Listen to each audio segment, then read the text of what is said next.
피고인 입정하십시오. 법정에 한 소년이 섰습니다. 소년이 고개를 드는 순간 서준혁 판사의 얼굴이 새하얗게 질렸습니다. 그의 손이 떨리기 시작했어요.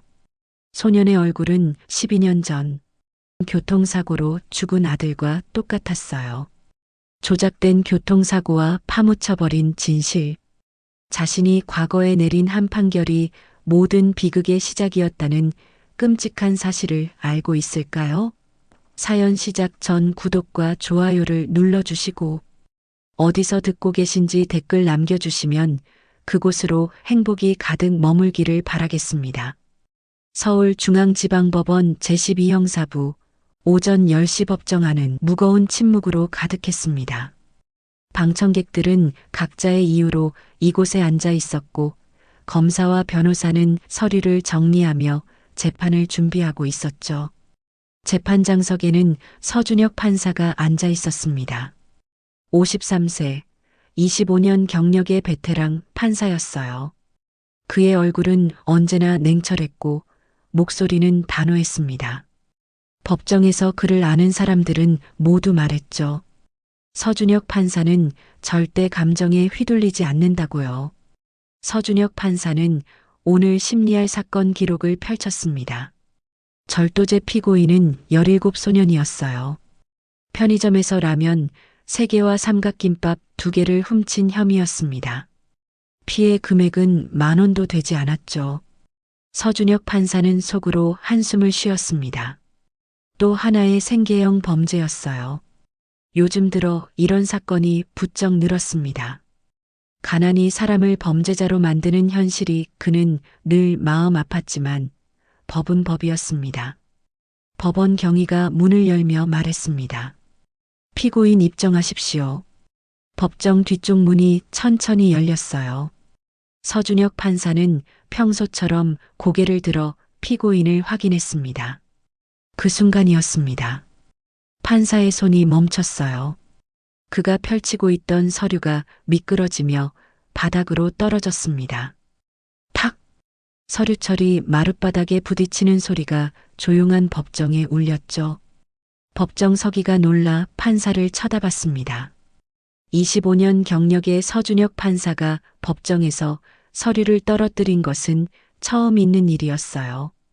피고인석으로 한 소년이 걸어 들어오고 있었습니다.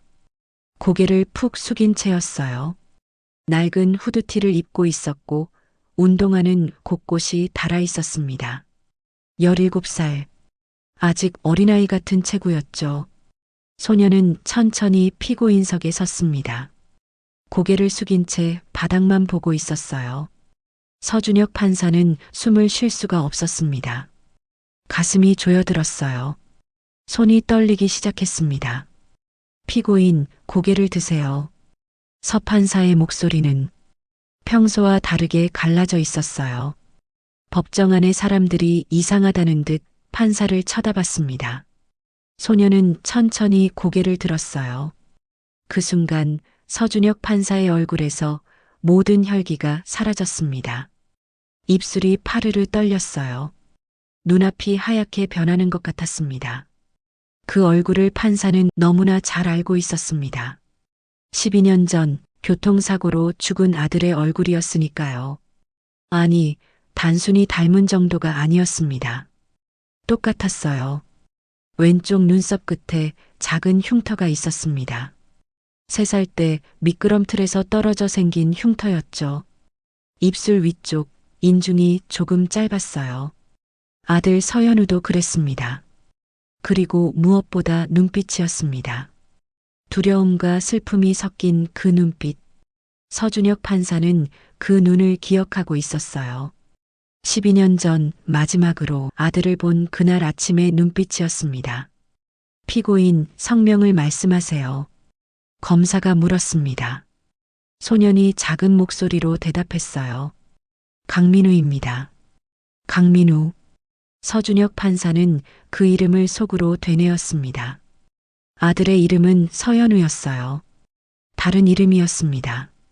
하지만 그 목소리마저 너무 익숙했습니다.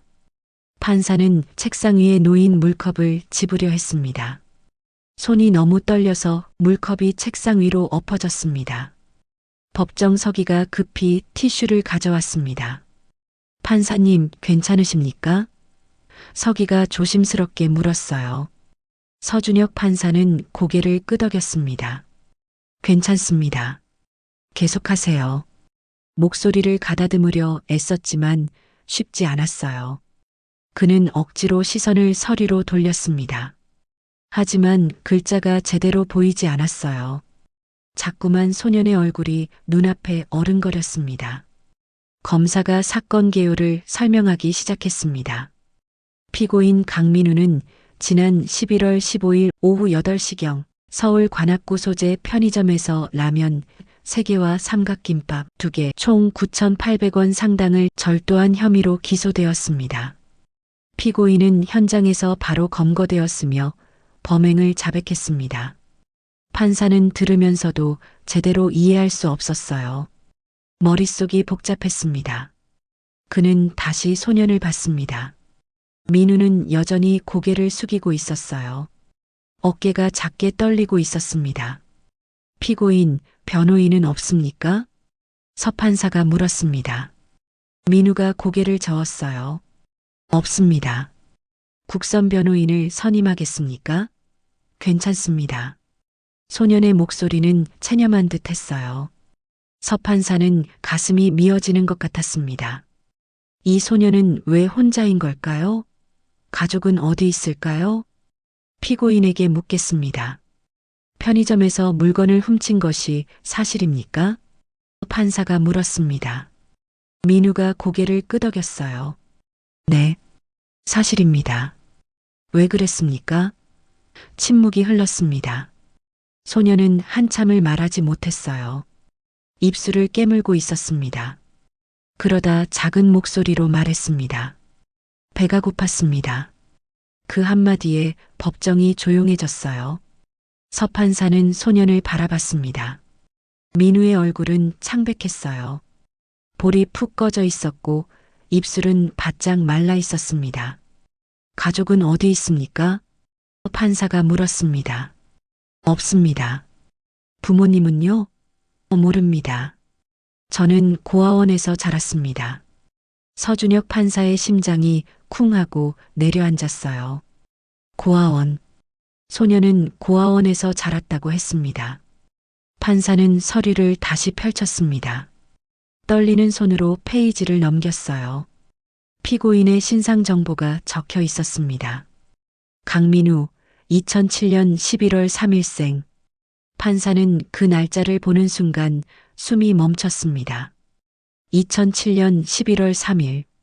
그날은 아들 서연우가 죽은 날이었습니다. 정확히 12년 전 그날이었어요. 교통사고로 아들을 잃은 그 악몽 같은 날이었습니다. 서판사는 책상을 꽉 쥐었어요. 관절이 하얗게 질릴 정도로 힘을 주었습니다. 이건 우연일까요? 아니면 판사님 괜찮으십니까? 법정 서기가 다시 물었습니다. 판사의 얼굴이 너무 창백했거든요. 서준혁 판사는 정신을 차렸습니다. 잠시 휴정하겠습니다. 10분 후에 재개하겠습니다. 그는 자리에서 일어났어요. 비틀거리며 집무실로 향했습니다. 집무실 문을 닫자마자 서판사는 그 자리에 주저앉았습니다. 손으로 얼굴을 감쌌어요. 숨을 크게 들이마셨습니다. 하지만 가슴이 답답했어요. 미칠 것 같았습니다. 저 소녀는 누구일까요? 왜 죽은 아들과 똑같은 얼굴을 하고 있을까요? 왜 생일이 아들이 죽은 날과 같을까요? 왜 고아원에서 자랐을까요? 판사는 떨리는 손으로 휴대전화를 꺼냈습니다. 아내에게 전화를 걸려다 멈췄어요. 뭐라고 말해야 할까요?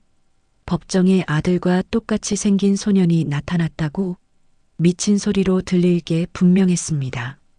서판사는 전화기를 내려놓았어요.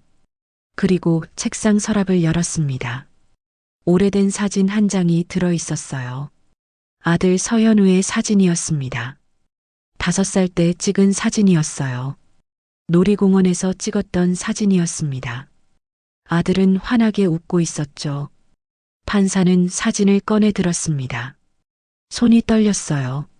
사진 속 아들의 얼굴과 방금 본 소년의 얼굴이 겹쳐졌습니다. 너무 닮았어요. 아니, 똑같았습니다. 10분이 지났습니다. 서 판사는 다시 법정으로 돌아가야 했어요. 그는 거울을 봤습니다. 얼굴이 창백했지만 어쩔 수 없었어요. 찬물로 얼굴을 씻고 법정으로 향했습니다. 재판이 재개되었습니다. 소년 민우는 여전히 피고인석에 서 있었어요. 판사는 최대한 평정심을 유지하려 애썼습니다. 피고인, 현재 어디서 생활하고 있습니까? 고시원에서 살고 있습니다. 학교는 다니고 있습니까? 아니요. 작년에 그만뒀습니다. 왜 그만뒀습니까? 소년이 입술을 깨물었어요. 생활비를 벌어야 해서요. 판사는 계속 물었습니다. 지금은 어떤 일을 하고 있습니까? 새벽에 신문 배달을 하고 있습니다. 하지만 이 일 때문에 잘렸습니다. 민우의 목소리에 체념이 묻어났어요. 한 달에 얼마를 벌었습니까? 70만 원 정도요. 고시원비가 35만 원이고 나머지로 먹고 살았습니다. 판사는 가슴이 아팠습니다. 17세 소년이 혼자 살아가기엔 너무 적은 돈이었어요. 그날 왜 물건을 훔쳤습니까? 돈이 없었습니까? 판사가 물었습니다. 민우가 고개를 끄덕였어요. 아르바이트비를 아직 못 받았습니다. 나흘째 굶고 있었어요. 너무 배가 고파서 목소리가 떨렸습니다. 라면이라도 먹어야 할 것 같았습니다. 나중에 꼭 갚으려고 했는데 소년의 눈에서 눈물이 떨어졌어요. 판사는 더 이상 물을 수 없었습니다. 가슴이 찢어지는 것 같았어요. 이 소년은 배가 고파서 라면을 훔쳤습니다. 나흘을 굶었어요. 17세 소년이 홀로 이 세상을 살아가며 겪는 고통이 고스란히 전해졌습니다. 판사는 눈을 감았어요. 만약 이 소년이 정말 아들이라면, 자신의 아들이 12년 동안 이렇게 살았다면, 판사는 판결을 내려야 했습니다. 피고인은 초범이고 생계형 범죄로 판단됩니다. 피해 금액도 소액이며 피고인이 깊이 반성하고 있으므로 그는 잠시 멈췄어요. 그리고 말했습니다. 사회봉사 80시간을 명합니다. 그리고 판사는 소년을 봤습니다. 다시는 이런 일이 없도록 하십시오. 도움이 필요하면 복지기관에 연락하세요. 재판이 끝났습니다. 소년은 고개를 숙여 인사했어요. 감사합니다. 그리고 법정을 나갔습니다. 판사는 소년의 뒷모습을 지켜봤어요. 작고 외로운 뒷모습이었습니다. 법정 문이 닫히자 판사는 다시 서류를 펼쳤습니다.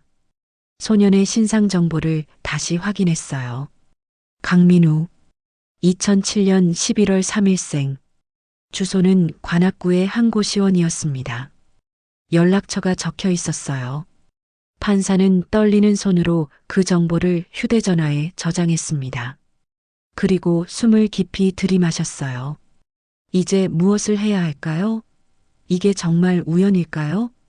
그날 저녁 서준혁 판사는 집으로 돌아갔습니다. 서울 강남의 아파트였어요.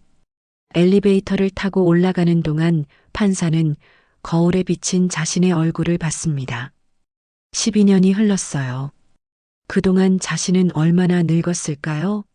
현관문을 열고 들어서자 아내 윤지혜가 나왔습니다. 왔어요? 그녀는 남편의 얼굴을 보고 눈썹을 찌푸렸어요. 얼굴이 왜 그래요? 어디 아파요? 서준혁 판사는 고개를 저었습니다. 아니야. 그냥 피곤해서. 그는 거실로 걸어갔어요. 소파에 앉았습니다. 윤지혜가 물 한 잔을 가져다 줬어요. 저녁 먹었어요? 응, 먹었어. 거짓말이었습니다. 판사는 하루 종일 아무것도 먹지 못했어요.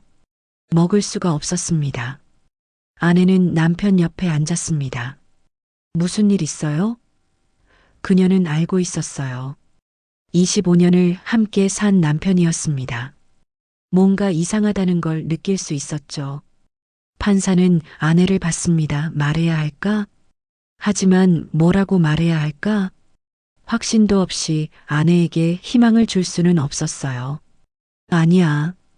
오늘 재판 중에 좀 힘든 사건이 있었어. 판사가 말했습니다. 어떤 사건인데? 17세 소년이 라면을 훔친 사건이었어. 나흘을 굶고 있었대. 윤지혜의 눈빛이 흔들렸어요. 그렇게 어린아이가. 그녀는 말을 잇지 못했습니다. 12년 전 그들은 5살 아들을 잃었어요. 만약 아들이 살아있었다면 지금 17살이었을 겁니다. 아내는 그 생각을 할 때마다 가슴이 아팠습니다. 그 아이는 고아원에서 자랐대. 판사가 조용히 말했습니다. 지금은 혼자 고시원에서 살면서 아르바이트로 생활비를 벌고 있어. 윤지혜가 눈물을 닦았어요. 세상에, 그렇게 어린아이가 혼자. 그녀는 더 이상 말하지 못했습니다. 남편도 아내도 한동안 말이 없었어요. 판사는 아내의 손을 잡았습니다. 여보, 나 좀 쉬어야 할 것 같아. 먼저 들어가 있어. 그는 일어나 침실로 향했어요. 하지만 잠들 수 없었습니다. 침대에 누워서도 계속 소년의 얼굴이 떠올랐어요. 그 눈빛, 그 흉터, 그 떨리는 목소리. 모든 것이 아들을 닮았습니다.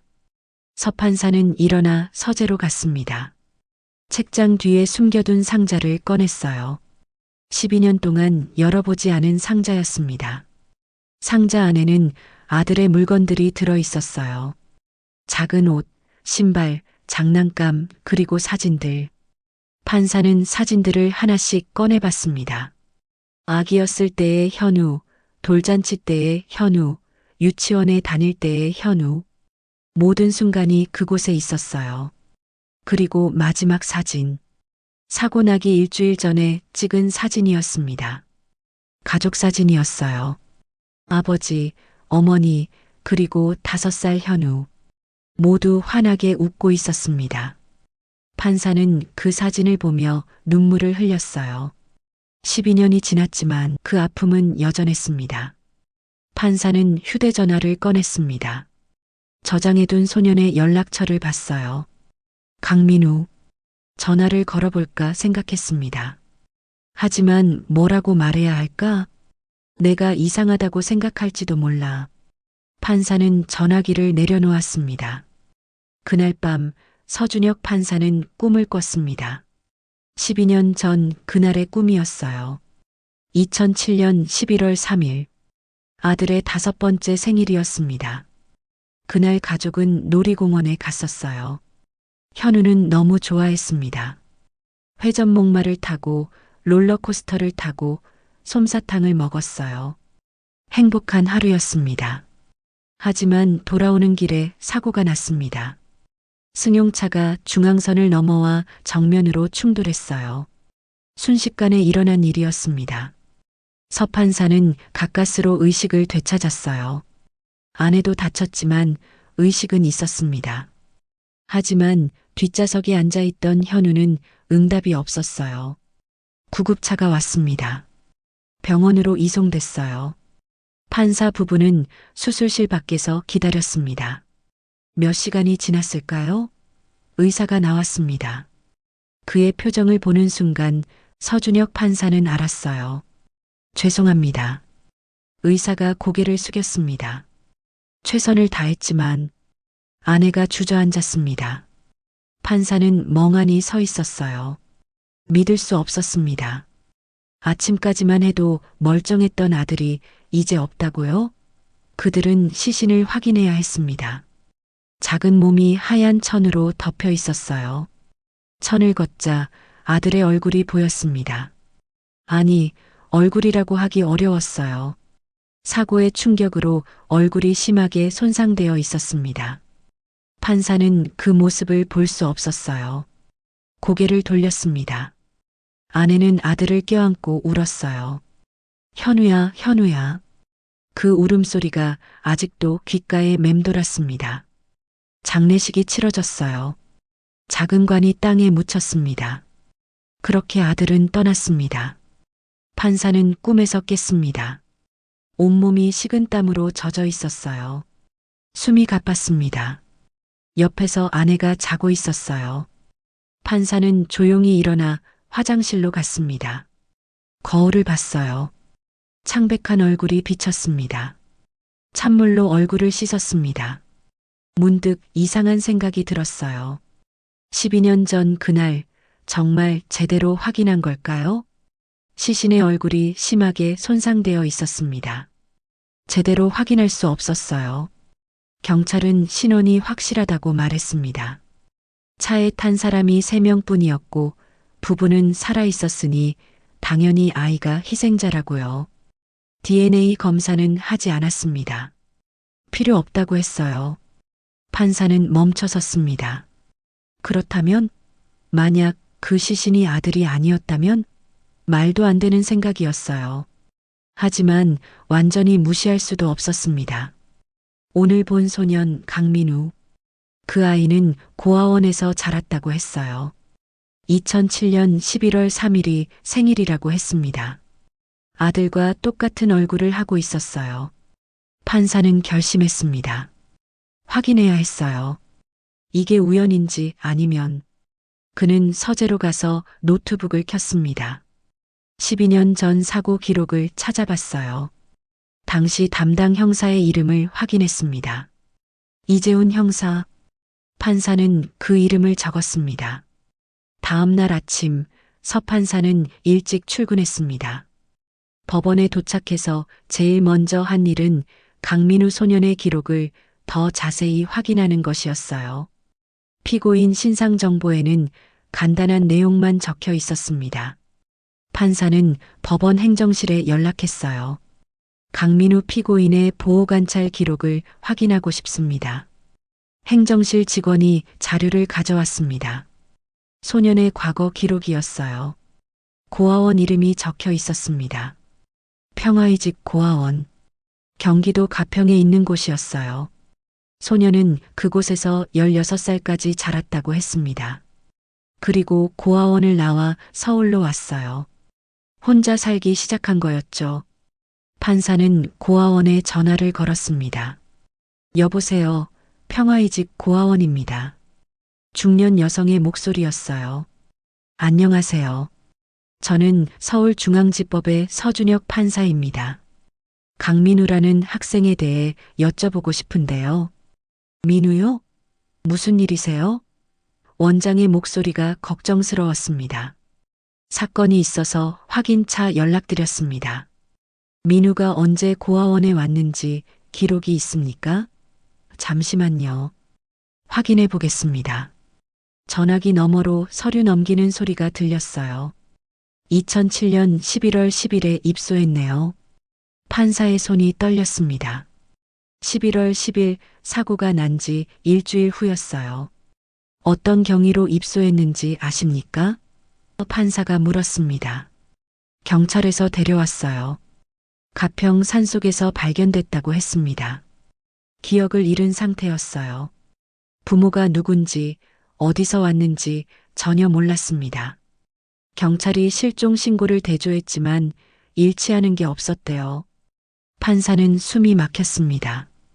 혹시 그때 아이 상태가 어땠습니까? 온몸에 멍이 있었어요. 옷은 남루했고요. 겁에 질려 있었습니다. 며칠은 아무 말도 안 하더니 나중에 겨우 이름만 말했어요. 민우라고요. 성은요?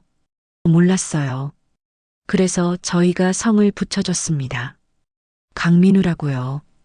판사는 더 물었습니다. 혹시 그때 사진이 남아 있습니까? 있을 겁니다. 모든 아이들 입소 당시 사진을 찍거든요. 제게 보내주실 수 있겠습니까? 중요한 사건이라서요. 네, 알겠습니다. 이메일 주소 알려주세요. 전화를 끊고 서 판사는 한참을 멍하니 앉아 있었습니다. 가평 산속에서 발견된 아이. 사고 일주일 후 기억을 잃은 상태. 온몸에 멍. 모든 것이 맞아떨어지는 것 같았어요. 하지만 어떻게 이런 일이 가능할까요? 사고로 죽었다고 확인된 아이가 산속에서 발견된다는 게 말이 될까요? 잠시 후 이메일이 도착했습니다. 고아원 원장이 보낸 사진이었어요. 판사는 떨리는 손으로 사진을 열었습니다. 화면에 어린 소년의 모습이 나타났어요. 5살쯤 되어 보였습니다. 옷은 남루했고 머리는 헝클어져 있었어요. 얼굴은 겁에 질려 있었습니다. 하지만 그 얼굴을 판사는 알고 있었어요. 아들이었습니다. 서현우였어요. 12년 전 사진과 비교해 봤습니다. 똑같았어요. 왼쪽 눈썹의 흉터까지 그대로 있었습니다. 판사는 책상에 엎드렸어요. 온몸이 떨렸습니다. 믿을 수 없었지만 사실이었어요. 아들은 죽지 않았습니다. 살아 있었어요. 하지만 왜 12년 동안 고아원에서 자라야 했을까? 사고 나던 날 무슨 일이 있었던 걸까? 누가 아들을 산속에 버렸을까? 서판사는 고개를 들었어요. 12년 전 그날로 돌아가야 했습니다. 진실을 찾아야 했어요. 판사는 오래된 수첩을 꺼냈습니다. 12년 전 사고 당시 기록이 적혀 있었어요. 담당 형사 이름 이재훈. 판사는 경찰청에 전화를 걸었습니다. 이재훈 형사를 찾고 있습니다. 이재훈이요? 그분은 퇴직하셨는데요. 언제 퇴직하셨습니까? 한참 됐어요. 10년도 넘었을 겁니다. 12년 전 사고가 난 그 해였어요. 서판사는 이상한 느낌이 들었습니다. 연락처를 알 수 있을까요? 개인정보라서 함부로 알려드릴 수가. 저는 서울중앙지법의 서준혁 판사입니다. 중요한 사건과 관련이 있습니다. 잠시 후 직원이 말했어요. 확인해 보니 연락처가 등록되어 있지 않네요. 주소만 있습니다. 판사는 주소를 받아 적었습니다. 인천의 한 빌라였어요. 그는 결심했어요. 직접 찾아가야겠다고. 그날 오후 재판을 마친 판사는 인천으로 향했습니다. 차를 몰고 1시간을 달렸어요. 낡은 빌라 앞에 도착했습니다. 3층 건물이었어요. 이재훈 전 형사는 2층에 살고 있었습니다. 초인종을 눌렀습니다. 한참을 기다려도 대답이 없었어요. 다시 눌렀습니다. 누구세요? 거친 목소리가 들렸습니다. 이재훈 형사님 댁 맞습니까? 전 형사가 아닙니다. 제가 여쭤볼 게 있어서 왔습니다. 문 좀 열어주시겠습니까? 문이 열렸습니다. 50대 중반쯤 되어 보이는 남자가 나왔어요. 얼굴은 수척했고 눈가에 다크서클이 짙었습니다. 누구시죠? 그가 경계하는 눈빛으로 물었어요. 저는 서준혁이라고 합니다. 12년 전 교통사고 건으로 찾아왔습니다. 이재훈의 얼굴이 굳어졌습니다. 무슨 소리입니까? 2007년 11월 3일 서현우 사망 사건. 형사님이 담당하셨던 사건 말입니다. 이재훈이 뒤로 물러섰어요. 그건 오래전 일입니다. 이제 와서 뭐하러? 그는 문을 닫으려 했습니다. 제 아들입니다. 서판사가 말했어요. 서현우는 제 아들이었습니다. 그리고 지금 살아 있습니다. 이재훈의 손이 멈췄습니다. 얼굴이 하얗게 질렸어요. 뭐라고요? 제 아들이 살아 있습니다. 12년 동안 고아원에서 자랐어요. 형사님, 그날 무슨 일이 있었습니까? 이재훈은 한참을 서 있었습니다. 그러더니 천천히 문을 열었어요. 들어오세요. 좁은 거실이었습니다. 술병들이 여기저기 널려 있었어요. 이재훈은 소파에 앉으며 말했습니다. 앉으세요. 서판사가 앉자. 이재훈은 담배에 불을 붙였습니다. 깊이 빨아들이더니 연기를 내뱉었어요. 알고 계셨습니까? 서판사가 물었습니다. 제 아들이 살아있다는 것을요. 이재훈은 대답하지 않았어요. 그저 담배만 피우고 있었습니다. 형사님, 서판사가 다시 불렀어요. 12년 동안 제 아들은 고아원에서 자랐습니다. 부모가 누군지도 모른 채요. 혼자 살아남기 위해 얼마나 힘들었을까요? 형사님은 아십니까? 제 아들이 며칠 전에 배가 고파서 라면을 훔쳤습니다. 나흘을 굶고 있었어요. 판사의 목소리가 떨렸어요. 이재훈이 고개를 들었습니다. 그의 눈에 눈물이 고여 있었어요. 죄송합니다. 그가 떨리는 목소리로 말했습니다. 정말 죄송합니다. 서준혁 판사가 물었어요. 제 아들에게 무슨 일이 있었습니까? 이재훈은 한참을 침묵했습니다. 담배를 끄고 다시 하나를 꺼냈어요. 떨리는 손으로 불을 붙였습니다. 그리고 천천히 입을 열었어요. 그날 그의 목소리가 갈라졌습니다. 사고 신고를 받고 현장에 갔습니다. 차 세 대가 충돌했어요. 한 대는 중앙선을 넘어온 차였고 두 대는 피해 차량이었습니다. 판사님 가족이 탄 차와 또 다른 차가 있었습니다. 판사님 부부는 다쳤지만 의식이 있었어요. 하지만 뒷좌석의 아이가 그는 말을 멈췄어요. 시신을 수습했습니다. 얼굴이 심하게 손상되어 있었어요. 판사님께 신원 확인을 부탁드렸죠. 판사님은 아들이라고 확인하셨습니다. 하지만 그게 아니었다는 말입니까? 판사가 물었어요. 이재훈이 고개를 끄덕였습니다. 나중에 알았습니다. 그 시신은 판사님 아들이 아니었어요. 다른 차에 타고 있던 아이였습니다. 판사는 숨이 막혔습니다. 그럼 제 아들은? 납치됐습니다. 이재훈이 말했어요. 사고 현장이 혼란스러운 틈을 타서 누군가 아이를 데려갔어요. 그리고 일주일 후 가평 산속에 버려졌습니다. 누가 그런 짓을 했습니까? 판사의 목소리에 분노가 섞였어요. 이재훈은 재떨이에 담배를 비볐습니다. 이건 말씀드리기 어렵습니다. 말씀하세요. 서판사가 소리쳤어요. 제 아들에게 무슨 일이 있었는지 알 권리가 있습니다. 이재훈이 판사를 봤어요. 그의 눈에 두려움이 가득했습니다. 박성진. 이재훈이 조용히 말했습니다. 그 사람이 했습니다. 박성진? 서판사는 그 이름을 들어본 것 같았어요. 누구입니까? 판사님이 14년 전에 재판하셨던 피고인입니다. 살인 혐의로요. 서판사의 머릿속이 빠르게 돌아갔습니다. 14년 전 살인 사건. 그리고 기억이 났어요. 박성진, 그는 친구와 싸움 끝에 친구를 죽였지만 죽이지 않았다고 주장했습니다. 하지만 증거는 박성진이 범인이라고 가리켰어요. 서판사는 무기징역을 선고했습니다. 박성진은 법정에서 소리쳤었죠. 전 죽이지 않았습니다. 서준혁 판사가 물었어요. 그 사람이 복수를 한 겁니까? 이재훈이 고개를 끄덕였습니다. 형이 교도소에 가자 동생 박성민이 복수를 계획했습니다.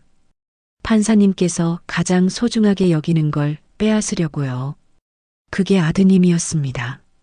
판사는 주먹을 쥐었어요. 피가 거꾸로 솟는 느낌이었습니다. 그래서 제 아들을 납치했다는 겁니까? 네. 사고를 조작했습니다. 아드님이 죽은 것처럼 꾸몄어요. 실제로는 납치해서 데리고 갔습니다. 왜 죽이지 않았습니까? 서판사가 물었어요. 이재훈이 한숨을 쉬며 말했습니다. 박성민은 원래 죽일 계획이었습니다. 하지만 막상 5살 아이를 앞에 보니 못한 거죠. 그래서 산속에 버렸습니다. 서판사가 물었어요. 형사님은 이 모든 걸 알고 계셨습니까? 이재훈은 고개를 떨궜습니다. 나중에 알았습니다. 박성민이 죄책감에 시달리다가 저를 찾아왔어요. 모든 걸 고백했습니다. 그리고 스스로 목숨을 끊었어요. 언제입니까? 사고 한 달 후였습니다. 판사는 의자를 움켜쥐었어요. 한 달 후라고요? 그럼 형사님은 그때 이미 알고 있었던 겁니까? 제 아들이 살아있다는 걸요? 이재훈이 고개를 끄덕였습니다. 눈물이 흘러내렸어요. 왜 말씀하지 않으셨습니까? 판사가 소리쳤어요. 왜 12년 동안 침묵하셨습니까? 죄송합니다. 이재훈이 무릎을 꿇었어요. 돈을 받았습니다. 박성민이 죽기 전에 제게 돈을 줬어요. 입을 다물어 달라고요. 저는 그 돈이 필요했습니다. 딸이 백혈병이었어요. 치료비가 급했습니다. 판사는 말문이 막혔습니다. 이재훈은 계속 울었어요. 딸을 살리고 싶었습니다. 그래서 돈을 받았어요. 그리고 사표를 냈습니다. 더 이상 경찰로 일할 자격이 없었으니까요. 그는 바닥에 엎드렸습니다. 용서해 주세요. 제발 용서해 주세요. 판사는 한참을 그를 내려다봤습니다. 분노가 치밀었어요. 이 사람 때문에 아들은 12년을 헤맸습니다. 부모를 잃고 이름을 잃고 모든 것을 잃은 채 살아야 했어요. 하지만 동시에 형사가 불쌍했습니다. 딸을 살리기 위한 아버지의 선택이었으니까요. 판사는 돌아섰습니다. 형사님, 그가 문 앞에서 멈춰 말했어요. 형사님, 딸은 살았습니까? 이재훈이 고개를 들었어요. 아니요. 결국 죽었습니다. 그 돈으로도 살릴 수 없었어요. 판사는 더 이상 뭐라 말할 수 없었습니다. 그저 문을 열고 나갔어요. 차에 올라탄 판사는 한참을 그대로 앉아 있었습니다. 모든 진실을 알게 됐어요. 자신이 내린 판결이 이 모든 비극의 시작이었습니다. 박성진에게 무기징역을 선고했고 그의 동생이 복수를 했어요.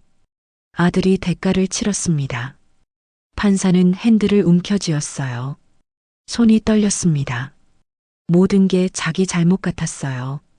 자신이 판사가 아니었다면, 그 판결을 내리지 않았다면 아들은 이런 고통을 겪지 않았을 생각에 서 판사는 눈물을 흘렸습니다. 12년 만에 처음 우는 것 같았어요. 한참을 울고 나서야 차 시동을 걸었습니다. 이제 무엇을 해야 할까? 아내에게 어떻게 말을 해야 할까? 진실을 말해야 할까? 하지만 어떻게 말해야 하지? 판사는 집으로 향했습니다. 하지만 집에 가기 전에 한 곳에 들렀어요. 관악구의 고시원이었습니다. 민우가 사는 곳이었죠. 건물 앞에 차를 세웠어요. 3층 건물이었습니다. 판사는 차에서 내려 건물을 올려다봤어요. 이 좁은 공간에서 아들이 혼자 살고 있었습니다. 들어가 볼까 생각했습니다. 하지만 용기가 나지 않았어요. 뭐라고 말해야 할까? 서 판사는 그냥 서 있었습니다. 1시간쯤 지났을까요? 3층에 불이 켜졌어요. 창문 너머로 누군가의 실루엣이 보였습니다. 아들 민우였어요. 민우는 작은 방에서 컵라면을 먹고 있었습니다. 판사는 그 모습을 보며 가슴이 아팠어요. 아들이 이렇게 살고 있었구나. 혼자서 아무도 돌봐주는 사람 없이. 판사는 주먹을 쥐었습니다. 이제 혼자 두지 않을 거야. 반드시 아들을 되찾을 거야. 하지만 걱정스러운 마음이 앞섰습니다. 갑자기 나타나서 내 아버지다라고 말하면 아들은 믿지 않을 거야. 오히려 도망갈지도 몰라. 천천히 조심스럽게 다가가야 했습니다. 서 판사는 차에 올라탔어요. 그리고 집으로 향했습니다. 집에 도착했을 때는 밤 11시가 넘어 있었습니다. 아내가 기다리고 있었어요. 왜 이렇게 늦었어요? 연락도 없이. 윤지혜가 걱정스러운 얼굴로 물었습니다. 서 판사는 아내를 보며 생각했습니다. 말해야 할까? 아니면 확실해질 때까지 기다려야 할까? 여보, 서 판사가 조용히 말했습니다. 할 얘기가 있어. 아내의 표정이 긴장했어요. 무슨 일이에요? 판사는 아내의 손을 잡았습니다. 앉아요. 천천히 이야기할게. 두 사람은 소파에 앉았습니다. 판사는 숨을 깊이 들이마셨어요. 어제 말했던 소년 기억나요? 라면을 훔친 아이. 아내가 고개를 끄덕였습니다. 그 아이가. 판사는 말을 잇지 못했어요. 그 아이가 어땠는데요? 아내가 물었습니다. 판사는 아내의 눈을 똑바로 봤어요. 현우를 닮았어. 아내의 얼굴이 굳었습니다. 뭐라고요? 정말 많이 닮았어. 얼굴도, 목소리도, 심지어 눈썹의 흉터까지. 아내가 일어섰어요. 당신 무슨 소리 하는 거예요? 현우는 12년 전에. 그녀는 말을 잇지 못했습니다. 우리 아들 죽은 줄만 알았지. 판사가 말했어요. 하지만 아닐 수도 있어. 말도 안 돼요. 아내가 소리쳤어요. 우리 아들 시신을 확인했잖아요. 얼굴이 손상되어 있었어. 서판사가 말했습니다. 제대로 확인할 수 없었어. 그리고 DNA 검사도 하지 않았잖아. 아내가 놀라 뒷걸음질했어요. 지금 무슨 말이 하고 싶은 거예요? 서판사가 말했어요.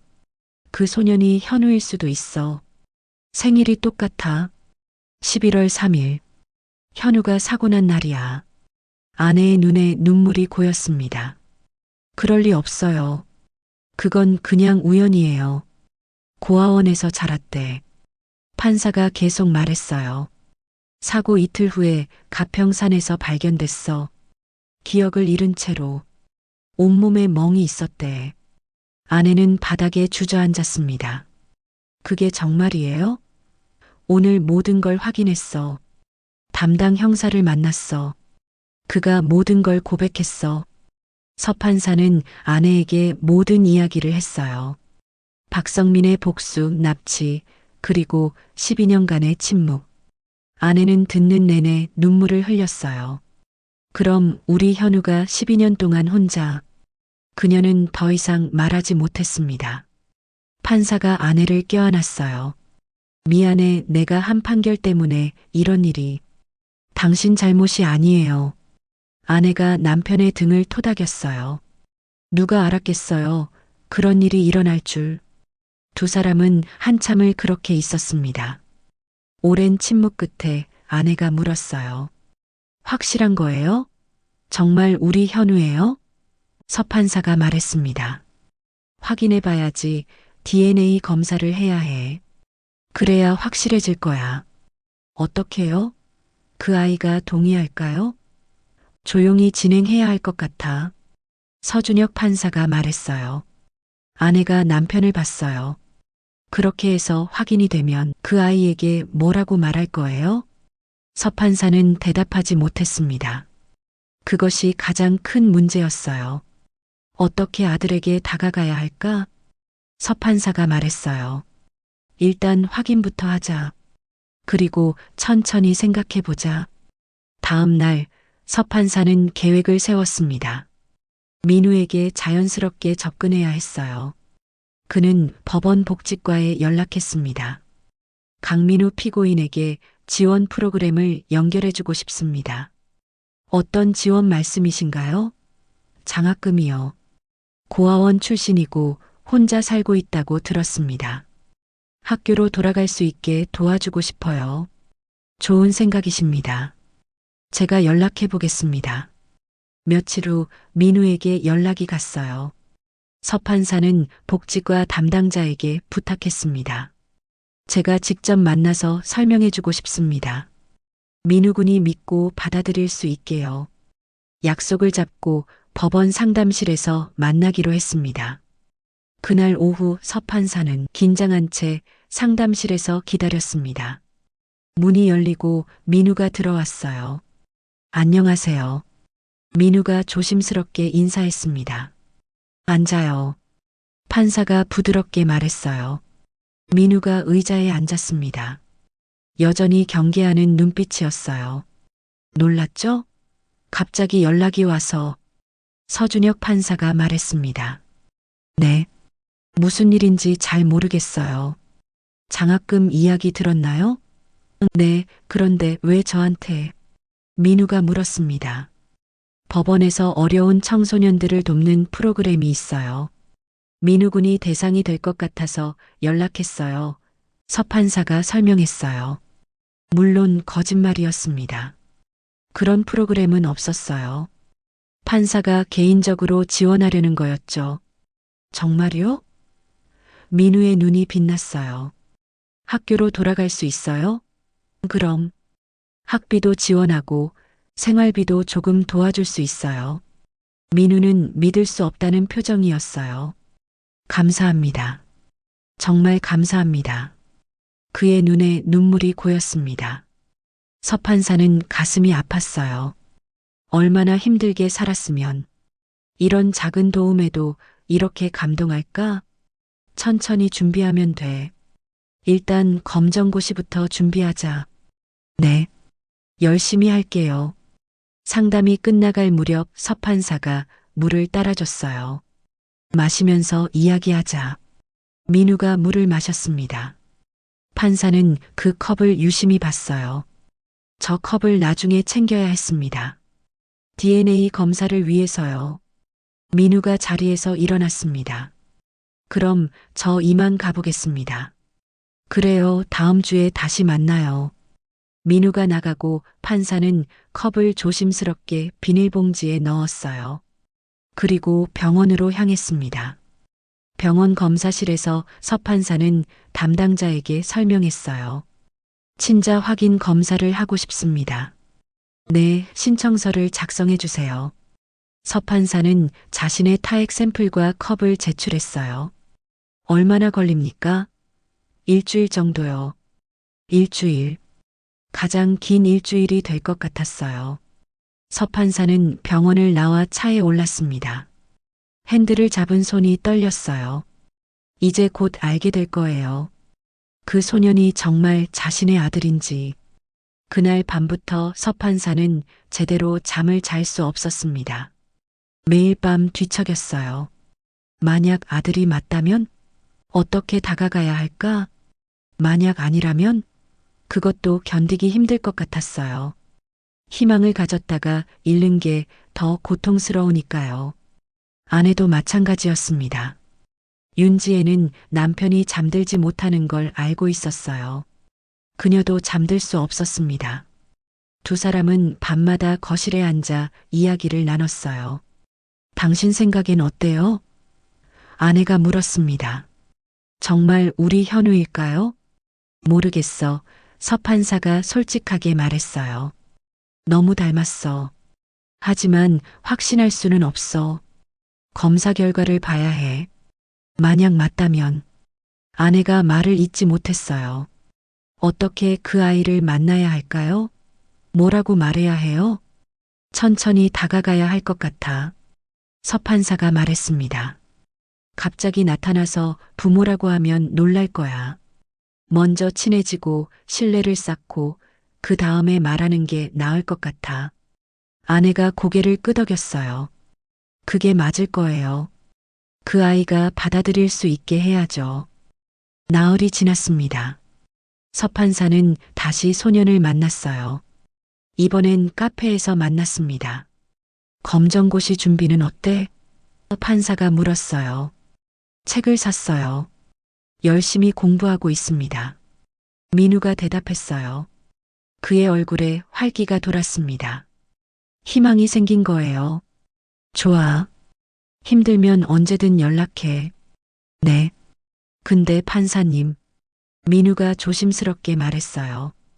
왜 저를 이렇게 도와주시는 거예요? 서 판사는 잠시 멈췄습니다. 뭐라고 대답해야 할까? 나도 비슷한 경험이 있어서. 판사가 조용히 말했어요. 어렸을 때 힘든 시기를 겪었거든. 그때 누군가 도와줬으면 좋았을 텐데 싶었어. 그래서 지금 내가 도울 수 있는 사람을 돕고 싶어. 민우가 고개를 끄덕였어요. 감사합니다. 제가 나중에 꼭 은혜를 갚을게요. 판사는 소년을 봤습니다. 만약 정말 아들이라면 이 소년은 자신을 원망할까요? 12년 동안 찾지 못한 아버지를 용서할 수 있을까요? 일주일 후 병원에서 연락이 왔습니다. 유전자 검사 결과가 나왔습니다. 서 판사의 심장이 빠르게 뛰기 시작했어요. 지금 바로 가겠습니다. 그는 재판을 미루고 병원으로 달려갔어요. 검사실에 도착했습니다. 담당자가 봉투를 건넸어요.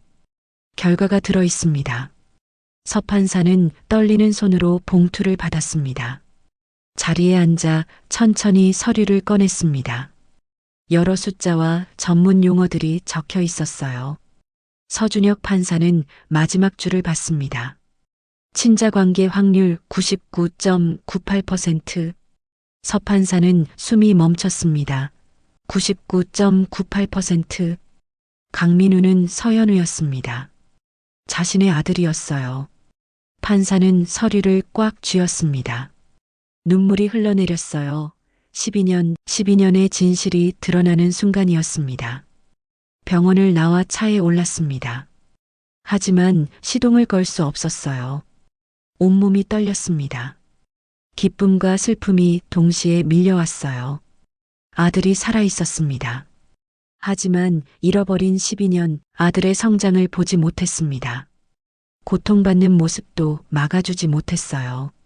서 판사는 한참을 그렇게 오열했습니다. 정신을 차리고 집으로 전화를 걸었어요. 여보. 그의 목소리가 떨렸습니다. 결과가 나왔어. 전화 너머로 아내의 숨소리가 들렸어요. 어떻게 됐어요? 99.98%야.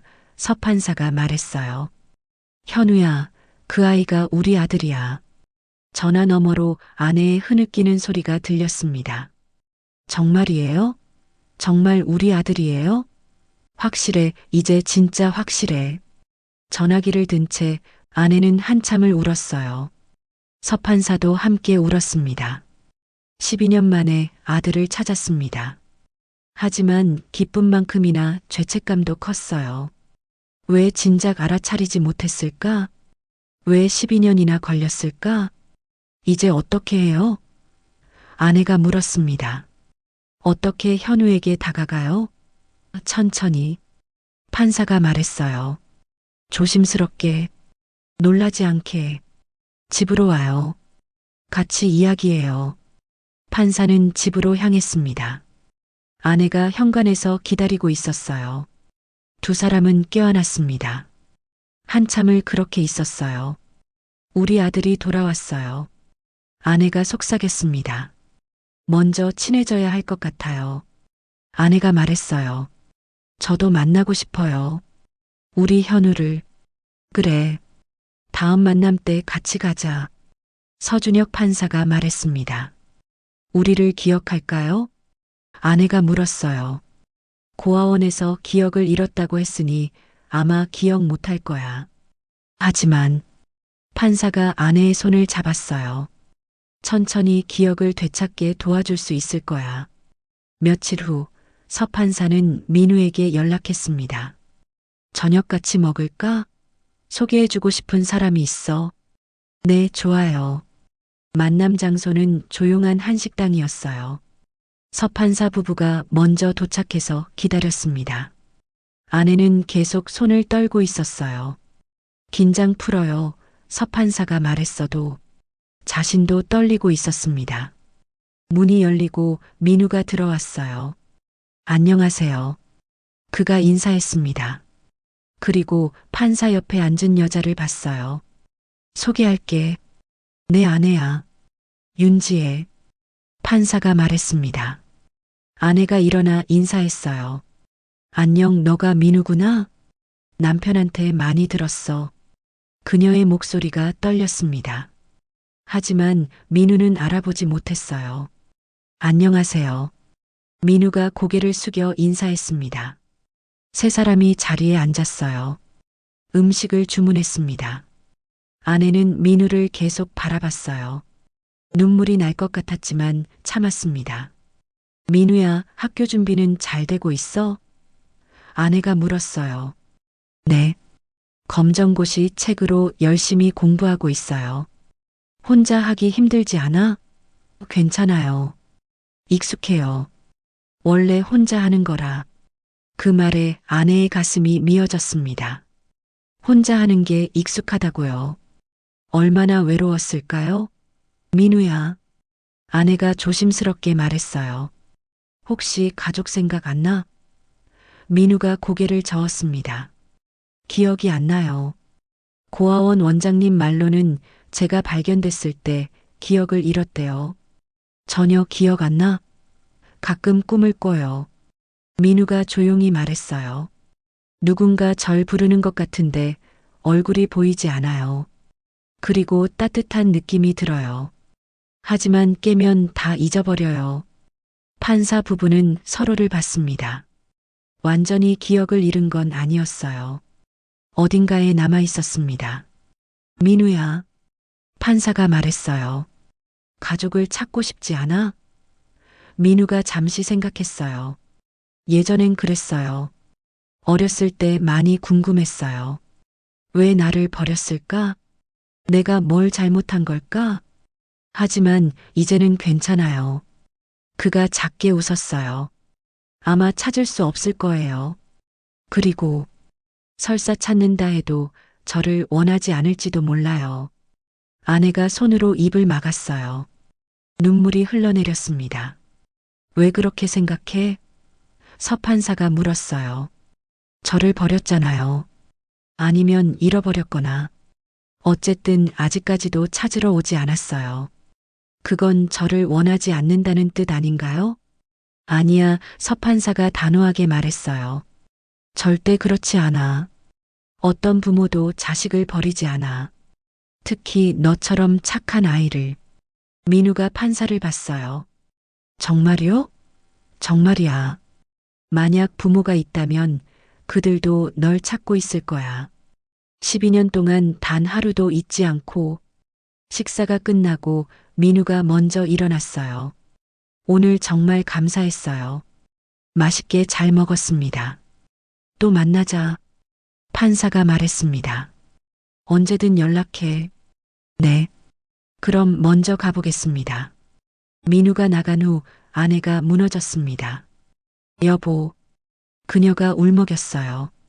우리 현우가 그렇게 생각하고 있었어요. 자기를 버렸다고. 원하지 않는다고. 판사도 눈물을 참을 수 없었어요. 괜찮아. 이제 말해줄 거야. 우리가 얼마나 찾았는지, 얼마나 보고 싶었는지. 언제요? 언제 말할 거예요? 서준혁 판사가 말했어요. 조금만 더 기다리자. 너무 급하게 말하면 놀랄 거야.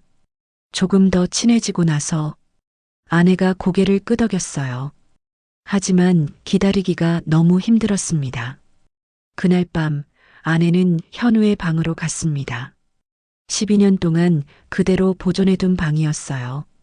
작은 침대, 책상, 장난감들. 모든 게 그대로였습니다.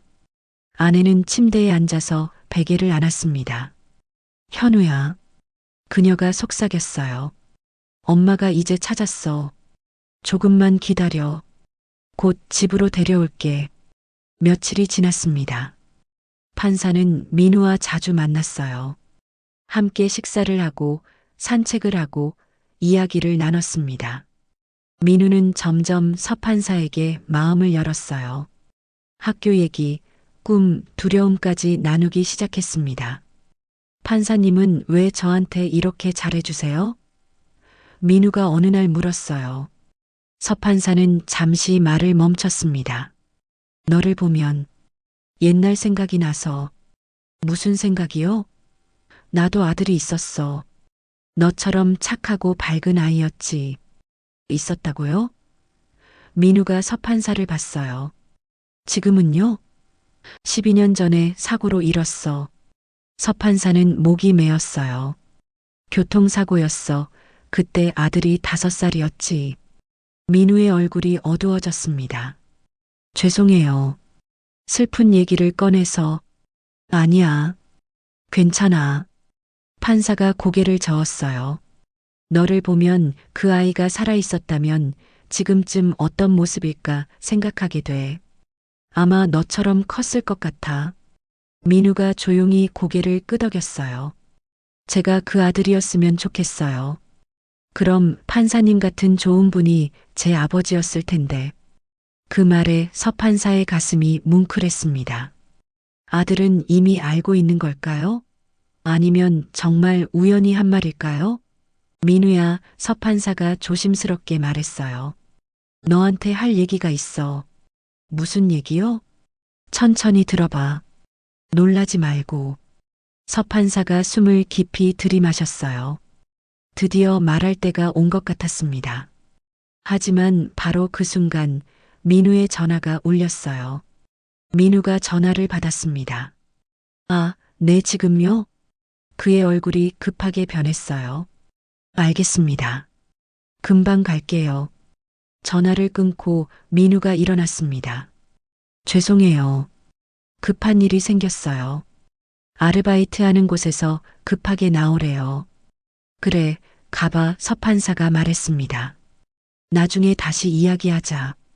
민우가 급히 나갔어요. 서판사는 한숨을 쉬었습니다. 말하려던 순간을 놓쳤지만 어쩌면 다행인지도 몰라요. 아직 준비가 안 됐을 수도 있으니까요. 그날 밤 서판사는 집에서 아내와 이야기했습니다. 오늘 현우에게 진실을 말하려고 했어. 그런데 급한 일이 생겨서 못했어. 아내가 물었습니다. 언제 말할 거예요? 이제 더 기다리기 힘들어요. 매일 밤 잠도 못 자겠어요. 이번 주말에 하자. 서판사가 결심했어요. 집으로 초대할게. 그리고 모든 걸 말할 거야. 정말요? 아내의 눈이 빛났습니다. 더 이상 미룰 수 없어. 이제 우리 아들을 되찾아야 해. 주말이 다가왔습니다. 서판사는 민우에게 전화를 걸었어요. 민우야, 이번 주말에 우리 집에 올래? 아내가 너를 초대하고 싶대. 집에요? 민우가 놀란 듯 물었어요. 와줄 수 있어? 네, 물론이죠. 토요일 오후 민우는 서판사의 집을 찾아왔습니다. 현관 앞에서 민우는 잠시 망설였어요. 너무 큰 집이었거든요. 초인종을 눌렀습니다. 문이 열리고 아내가 나왔어요. 어서 와, 민우야. 그녀가 환하게 웃으며 말했습니다. 편하게 들어와. 민우가 조심스럽게 안으로 들어갔어요. 넓은 거실, 고급스러운 가구들. 자신이 사는 고시원과는 너무 달랐습니다. 편하게 앉아. 서판사가 말했어요. 민우가 식탁에 앉았습니다. 아내가 음식을 차려왔어요. 많이 준비했어. 천천히 많이 먹어. 식탁에는 여러 음식이 차려져 있었습니다. 민우는 오랜만에 먹는 집밥이었습니다. 식사를 하는 동안 세 사람은 이야기를 나눴어요. 민우는 점점 편해졌습니다. 서판사 부부는 따뜻했고 집은 포근했어요. 마치 오래전에 느꼈던 것 같은 익숙한 느낌이었습니다. 식사가 끝나고 거실로 돌아왔어요. 서판사가 민우 옆에 앉았습니다. 민우야, 너한테 할 말이 있어. 진지한 목소리였어요. 민우가 긴장했습니다. 무슨 말씀이세요? 판사는 숨을 깊이 들이마셨어요. 놀라지 말고 들어줘. 서판사가 민우의 눈을 똑바로 봤습니다. 너는 강민우가 아니야. 민우가 어리둥절하며 눈을 깜빡였어요. 무슨 말씀이세요? 너의 진짜 이름은 서현우야. 너는 내 아들이야. 민우는 멍하니 판사를 봤습니다. 무슨 말씀인지 잘. 12년 전에 교통사고가 있었어. 그날 너는 납치돼서 산속에 버려졌었어. 우리는 그날 너가 사고로 죽은 줄만 알았어. 12년이 지난 지금, 이제서야 너를 찾게 된 거야. 서판사가 서류를 꺼냈습니다. DNA 검사 결과지였어요. 이걸 봐. 99.98% 일치야. 너는 내 아들이야. 우리 아들 현우야. 민우는 서류를 받아보았어요. 손이 떨리며 글자가 제대로 보이지 않았어요. 이건 이건 무슨... 민우가 자리에서 일어섰습니다. 아니에요. 말도 안 돼요. 민우야, 아니 현우야. 아내가 다가왔어요. 정말이야. 너는 우리 아들이야. 그녀가 오래된 사진을 꺼냈습니다. 가족 사진이었어요. 사진 속에는 젊은 서판사 부부와 5살쯤 된 아이가 환하게 웃고 있었습니다. 민우는 그 아이를 봤어요. 자신과 닮았다고 느꼈습니다. 아니, 똑같았어요. 이게 너야, 5살 때. 아내가 눈물을 흘리며 말했어요. 민우는 당황하며 뒤로 물러섰습니다. 아니에요. 전 강민우예요. 고아원에 가기 전을 기억해봐. 서준혁 판사가 말했어요. 가평에 있는 산에서 발견됐어. 사고 일주일 후에. 온몸에 멍이 있었지. 기억이 전혀 안 나니? 민우가 고개를 흔들었어요. 기억 안 나요. 아무것도. 하지만 그 순간 머릿속에 뭔가 스쳐 지나갔습니다. 어둠, 추위, 누군가의 목소리. 민우는 혼란스러운 듯 휘청거렸어요. 저는 판사가 민우를 부축했어요. 괜찮아. 천천히 받아들여. 우리가 옆에 있어. 민우는 서판사를 봤습니다. 그리고 아내를 봤어요. 두 사람의 눈에는 진심이 담겨 있었습니다. 정말이에요? 민우의 목소리가 떨렸어요. 제가 정말 두 분의 아들이에요? 그래, 판사가 고개를 끄덕였어요. 너는 우리 아들이야. 12년 만에 찾은 우리 아들. 민우의 눈에서 눈물이 흘러내렸습니다. 그럼 저는 혼자가 아니었던 거예요? 절대 혼자가 아니야. 아내가 민우를 껴안았어요. 우리가 있어. 엄마 아빠가 있어. 민우는 처음으로 엄마라는 단어를 들었습니다. 너무나 낯설지만 동시에 너무나 따뜻한 단어였어요. 서판사도 두 사람을 껴안았습니다. 12년 만에 가족이 다시 모였어요. 세 사람은 한참을 그렇게 안고 울었습니다. 밖에서는 해가 지고 노을이 피어오르고 있었어요. 긴 어둠이 끝나고 새로운 날이 밝아오고 있었습니다. 며칠이 지났습니다. 민우는 여전히 혼란스러웠어요. 자신이 서연우라는 사실을, 부모가 있다는 사실을 받아들이기가 쉽지 않았습니다. 하지만 서판사 부부는 천천히 기다려줬어요. 민우는 다시 판사의 집을 찾았습니다. 이번에는 현우의 방을 보여줬어요. 여기가 너의 방이야. 어릴 때 그대로지? 서판사가 방문을 열고 보여주었습니다. 민우는 조심스레 방 안으로 들어갔습니다.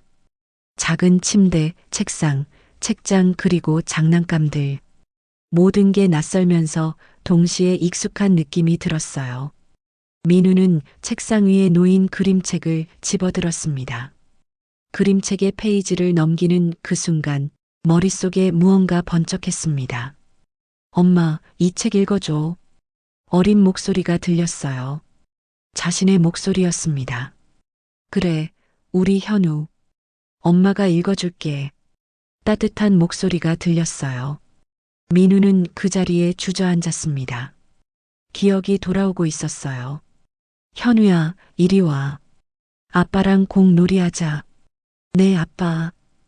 거실에서 웃으며 뛰어다니던 기억. 현우야, 오늘 우리 아들 생일인데. 어디 가고 싶어? 놀이공원 가요, 아빠. 행복했던 그날의 기억. 그리고 사고. 큰 소리. 비명. 어둠. 누군가 자신을 끌고 가는 느낌. 엄마, 아빠. 하고 불렀지만 아무도 오지 않았어요. 민우는 울기 시작했습니다. 모든 기억이 쏟아져 들어왔어요. 아내가 방으로 뛰어들어왔습니다. 현우야. 그녀가 아들을 껴안았어요. 민우가 떨리는 목소리로 물었어요. 엄마, 저 다 기억나요. 그래, 이제 다 기억나는구나. 아내가 아들의 머리를 쓰다듬었어요. 이제 괜찮아. 엄마 아빠가 있어. 다시는 혼자 두지 않을 거야. 민우는 엄마의 품에 안겨 한참을 울었습니다. 12년 동안 쌓인 외로움과 그리움이 눈물로 쏟아져 나왔어요. 그날부터 민우는 조금씩 변했습니다. 처음에는 어색했어요. 엄마, 아빠라고 부르는 것도, 집에서 함께 밥을 먹는 것도. 하지만 시간이 지나면서 익숙해졌습니다. 서판사 부부는 민우를 정식으로 호적에 올렸어요. 강민우에서 서연우로 이름을 되찾았습니다. 학교도 다시 다니기 시작했어요. 서판사 부부가 모든 걸 지원해줬어요. 하지만 쉽지만은 않았습니다. 12년의 공백은 컸어요. 서연우는 가끔 악몽을 꿨습니다. 버려졌던 그날의 악몽을요. 그럴 때마다 엄마가 옆에 있어줬어요. 괜찮아. 엄마가 여기 있어. 아버지도 마찬가지였습니다. 판사는 아들과 시간을 보내려 노력했어요. 주말마다 함께 어딘가를 갔습니다. 영화를 보거나 산책을 하거나 그냥 이야기를 나눴어요. 잃어버린 12년을 되찾으려는 것처럼요. 어느 날 저녁 가족이 함께 식탁에 앉아 있었습니다. 현우야, 서판사가 조심스럽게 말했어요. 아빠한테 화나지 않니? 현우가 서판사를 봤어요. 12년 동안 못 찾아서 말이야. 네가 고생하는 동안 아빠는 몰랐어. 널 지켜주지 못했어. 판사의 목소리가 떨렸어요. 현우는 고개를 저었습니다. 아니에요. 아빠 잘못이 아니에요. 아빠도 몰랐잖아요. 그리고 지금 찾아주셨잖아요. 현우가 미소 지었어요. 이제 함께 있으면 되는 거 아니에요? 서판사는 현우를 사랑스럽게 바라보았습니다. 언제 이렇게 성숙해졌을까요? 12년의 고통이 아들을 이렇게 만든 것 같아 마음이 아리고 아팠어요. 고마워, 서판사가 말했습니다. 이렇게 돌아와줘서, 그리고 우리를 용서해줘서. 현우가 말했어요. 용서할 게 없어요. 전 그냥 가족이 있다는 게 좋아요. 이제 혼자가 아니라는 게. 그날 밤 현우는 자신의 방에서 잠들었습니다. 12년 만에 돌아온 방이었어요. 처음에는 낯설었지만 이제는 편안했습니다. 창문 밖으로 달빛이 들어왔어요. 현우는 눈을 감았습니다. 꿈을 꿨어요. 이번에는 악몽이 아니었습니다. 어린 시절의 행복한 꿈이었어요. 엄마, 아빠와 함께 놀이공원에 가는 꿈. 모두가 웃고 있었습니다. 행복했어요. 현우는 꿈속에서 웃었습니다. 이제 괜찮을 거예요. 가족이 함께니까요. 12년 동안 잃어버렸던 시간은 되돌릴 수 없었지만 앞으로의 함께할 시간이 많았어요. 다음 날 아침 현우는 부엌에서 엄마가 아침을 준비하는 소리에 일어났습니다. 거실로 나가니 서판사가 신문을 보고 있었어요. 잘 잤니? 서판사가 물었습니다. 네, 잘 잤어요. 현우가 미소 지었어요. 식탁에 앉아 가족이 함께 아침을 먹었습니다. 작은 일상이었지만 현우에게는 기적 같았어요. 평범한 아침, 평범한 가족. 그게 얼마나 소중한지 현우는 알고 있었습니다. 현우는 오늘 뭐 할 거야? 아내가 물었어요.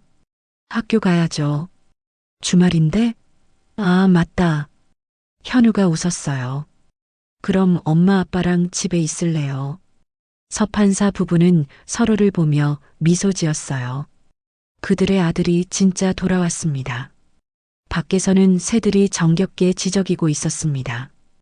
따스한 봄이 오고 있었어요. 긴 겨울이 끝나고 새로운 계절이 희망차게 시작되고 있었습니다. 현우의 삶도 마찬가지였어요. 어둡고 추운 긴 겨울은 끝났습니다. 이제는 따뜻하고 밝은 날들이 기다리고 있었어요. 서준혁 판사는 아들을 보며 생각했습니다. 앞으로 남은 인생을 아들과 함께하는 상상을요. 라면을 훔쳐 법정에 섰던 가난한 소녀는 이제 없습니다. 대신 사랑받는 아들 서연우가 돌아왔습니다. 그리고 그들은 함께 인생의 새로운 시작을 했습니다. 잃어버린 시간을 되찾고 앞으로 올 행복한 날들을 꿈꾸면서요. 오늘의 이야기가 여러분의 마음에 작은 감동을 드렸다면 앞으로도 잔잔한 위로를 드리는 이야기들로 찾아뵐 수 있도록 구독과 좋아요를 눌러주세요. 그리고 사연의 주인공에게도 따뜻한 위로의 댓글도 함께 남겨주세요.